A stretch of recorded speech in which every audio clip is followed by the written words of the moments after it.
नमस्कार किसान भाइयों, मैं हूँ विशाल पवार। आपका एग्रोकिंग टूरिज्म चैनल में आपका स्वागत करता हूँ। आज हम मकई की खेती के बारे में आपको टेक्नोलॉजी बताऊंगा।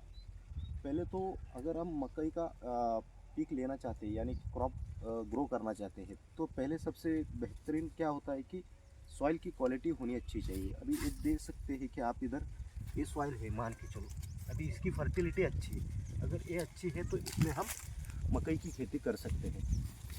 तो इसमें पहले तो हम क्या करेंगे कि ट्रैक्टर से खेती को अपने अच्छी तरह से उल्टा फुल्टा कर देंगे और उसको प्लेन कर देंगे। उसके बाद जो हमारा रहता है प्लांटिंग करना है अपने मेज का, यानी कि अपने सीड मकई के बोने हैं तो क्या करना पड़ता है, सबसे बढ़िया उसका डिस्टेंस मेंटेन करना पड़ता है। मान के चलो अभी ये 2 रो है ना मकई के, तो इसके बीच का जो डिस्टेंस रहना चाहिए ये अभी 30 सेंटीमीटर है, 30 बराबर 60 सेंटीमीटर का होना चाहिए। और 2 क्रॉप के बीच का डिस्टेंस रहना चाहिए 20 सेंटीमीटर। मान लो ये अभी 31 सेंटीमीटर का स्केल है तो ये 20 सेंटीमीटर 21-22 तक इन्होंने मेंटेन किया है। तो 60/20 सेंटीमीटर का डिस्टेंस रहना चाहिए। इसमें आता है वैरायटी का सबसे बढ़िया। लोग सोचते हैं कि भाई 500 की 600 की अगर मैं बैग ले लूँगा मकई की तो भाई वो मेरे को प्रोडक्शन मिल जाएगा जितना चाहिए। ऐसा नहीं रहता है। अगर उसमें सिंगल क्रॉस है, डबल क्रॉस है, ट्रिपल क्रॉस रहता है तो इसके लिए सबसे बढ़िया है कि आप अच्छी सी वैरायटी चूज़ करो। मकई की खेती उगाने के लिए सबसे इम्पोर्टेंट रहता है उसका सीड ट्रीटमेंट, यानी कि ये अभी केमिक जो बीज प्रक्रिया बोलते हैं उसको, ये सबसे बढ़िया इम्पोर्टेंट है। तो इसमें पहले हम जो करते हैं वो फंजीसाइड की सीड ट्रीटमेंट करते हैं। उसके बाद में जो हम सीड ट्रीटमेंट करेंगे वो केमिकल वाली यानी पेस्टिसाइड की सीड ट्रीटमेंट करेंगे। और तीसरी रहती है अपनी जैविक सीड ट्रीटमेंट। जैविक सीड ट्रीटमेंट भी बहुत ही ज़रूरी होती है। अभी ये जो कंपनी से लाया हुआ सीड रहता है इससे ऑलरेडी विटावैक्स पावर 3 ग्राम पर केजी सीड को लगाया हुआ रहता है, इसीलिए हम फंजीसाइड की सीड ट्रीटमेंट नहीं करेंगे। जो दूसरी होती है वो केमिकल वाली सीड ट्रीटमेंट रहती है। इसमें हम इमिडाक्लोप्रिड 48% पर किलो सीड को 4 ml ले लेंगे। अभी ये 2 किलो सीड हमने लिया है, इसमें हम अभी ये 4 ml जो हमने इमिडाक्लोप्रिड लिया है वो 8 ml वाटर में इसे घोल लेंगे। ये 2 किलो सीड के लिए 8 ml लेना है, पर किलो सीड के लिए 4 ml और 4 ml वाटर, 8 ml वाटर इसमें मिक्स करना है। और उसके बाद इसको घोलने के बाद हम इस पे डालना है इस तरह से ताकि सभी सीड की ओर जाए। इसके बाद एक अलग सा काम रहता है अपना जो उसको मिक्स करना है। अभी इसको मिक्स करेंगे हम। एक तो हमारे पास अगर किसान के पास तो हैंड ग्लोव्स नहीं रहते, तो अगर प्लास्टिक की बैग भी मिल जाए तो उसको लेके हम दोनों हाथों से अगर इसमें मिक्स कर देंगे तो अच्छी तरह से मिक्स हो सकता है। इसे पूरी तरह ऐसे मिक्स करना है। अगर 3-4 लोग हैं तो इसको आराम से 2 लोग भी हो जाएंगे तो अच्छे से मिक्स कर सकते हैं। इसको करना क्या है, अभी हमने इसको पूरा मिक्स कर दिया अपने हाथों से, है ना। तो मान के चलो अगर ये 2-3 किसान हैं तो अगर एक किसान इस साइड को पकड़ लेगा, इस एक दूसरा इस साइड को पकड़ लेगा, ये पूरी तरह से इसको मिक्स कर देंगे। ऐसे ऐसे ऐसे करके मिक्स कर देंगे तो ये पूरी तरह मिक्स हो जाएगा। मिक्स होने के बाद इसको 2 घंटे तक सुखाना है।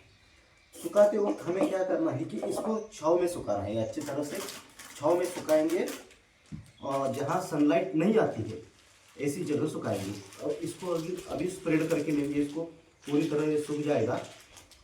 इसका रिजल्ट ये रहता है कि सीड जो रहता है 100% ग्रो हो जाता है और अच्छी तरह से ग्रो हो जाता है।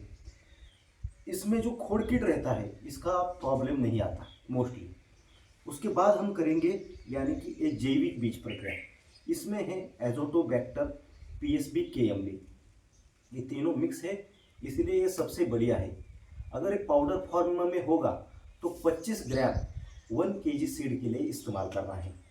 इसका जो काम रहता है अपने खेती में यानी ज़मीन के अंदर सॉइल में जो भी नाइट्रोजन अवेलेबल है ये अपटेक कर लेगा और प्लांट को यानी कि अपने मक्के की खेती को प्रोवाइड करेगा।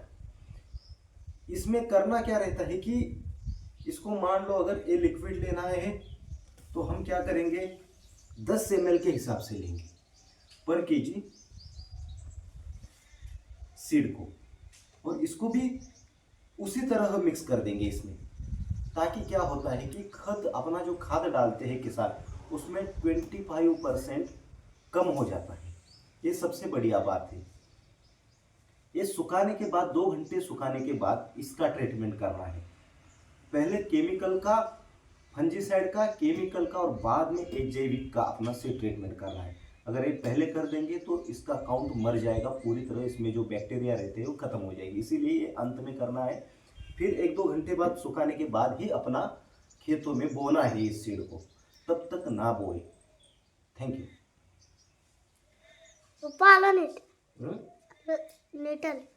आला ना, सेव कर की मग सेव तिथं दाब की मध्येच शिवाय ते वी पण नाही ना मला. हाँ, चूज करने के बाद रहता है क्या है कि इसको जो फर्टिलाइज़र डोसेस रहते हैं तो उसमें फर्टिलाइज़र डोसेस में हमको 120 नाइट्रोजन N, और दूसरा रहता है P, और तीसरा रहता है K, वो 60-60 देंगे। लेकिन जो हम नाइट्रोजन 120 देने वाले हैं उसका स्प्लिट करेंगे 2 डोसेस में। पहले जब हम सीड बोएंगे उस समय आधा देंगे और उसके बाद 45 डेज़ के बाद आधा देंगे। तो क्या होगा कि फर्टिलाइज़र का अच्छी तरह से इस क्रॉप के लिए अच्छे से फ़ायदा होगा, तो ये फसल अच्छी आ जाएगी। तो उसके बाद हमको करना पड़ता है, अब अगर फर्टिलाइज़र दे दिया सब कुछ हो गया, लेकिन इसमें सबसे बढ़िया दिक्कत आती है वो आती है फॉल आर्मी वर्म, अमेरिकन लश्करी आली बोलते हैं उसको, जो अमेरिका से आई है।